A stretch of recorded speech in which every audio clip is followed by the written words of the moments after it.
Saya berpandangan bahawa Yang Amat Berhormat Perdana Menteri perlulah segera digantikan kerana ternyata beliau telah mengabaikan perintah Allah, memalukan Malaysia di mata dunia, tidak meraihkan umat Islam Palestin. Aduh, hai.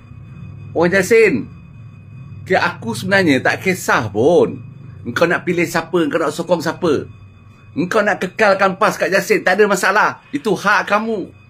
Tapi tolonglah, carilah pemimpin yang ada akal, yang pandai, yang boleh majukan negara, yang boleh menjaga rakyat dengan baik dan memastikan ekonomi negara ini boleh berkembang untuk kebaikan semua rakyat di dalam Malaysia ini. Ini adalah tanggungjawab kita, memilih pemimpin yang bijak, pandai, jujur, ikhlas bila dia berkuasa. Faham? Tak kisah pun kau nak PAS ke, kau nak bersatu ke, kau nak gerakan ke, kau nak apa, tak ada masalah. Tapi pilih yang pandai, yang layak menjadi seorang pemimpin. Ni Jasin, aku nak tanya, kau orang tu duk terjerit-jerit, tolak Amerika, tolak Israel, tolak segalanya.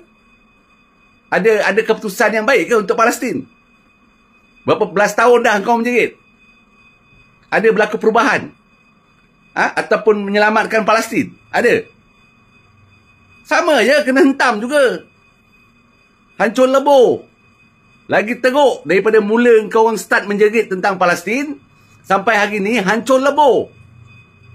Tak ada apa pun yang boleh kau buat. Hanya menjerit je.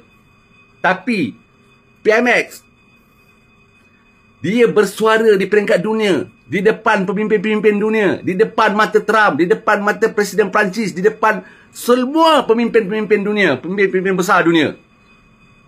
Usaha yang tidak berhenti daripada Ketua Pembangkang sampai jadi Perdana Menteri.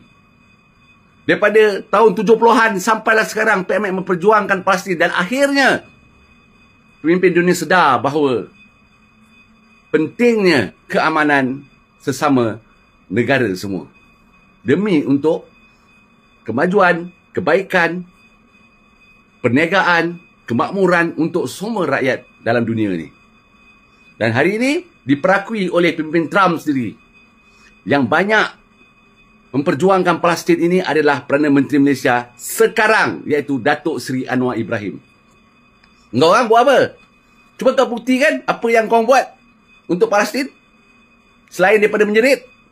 Semasa kau orang jadi kerajaan tebuk atap, apa pemimpin besar kau cakap? Apa ulama besar kau cakap?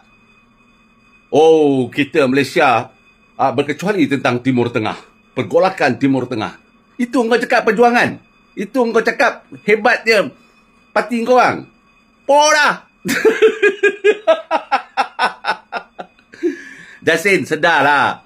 Rakyat suruh kau bahas tentang ekonomi, tentang memajukan Jasin, tentang menaikkan taraf hidup Jasin, membangunkan Jasin, jadikan Jasin sebuah bandar yang dihormati, disegani oleh bandar-bandar lain dalam Malaysia ini. Faham? Bukan kerja kau asyik nak suruh PMX turun, jatuhkan PMX kena letak jawatan.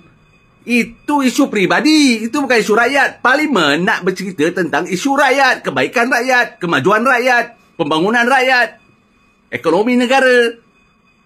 Aduh, tolonglah orang Jasin. Jangan malukan diri sendiri. Okey? Assalamualaikum.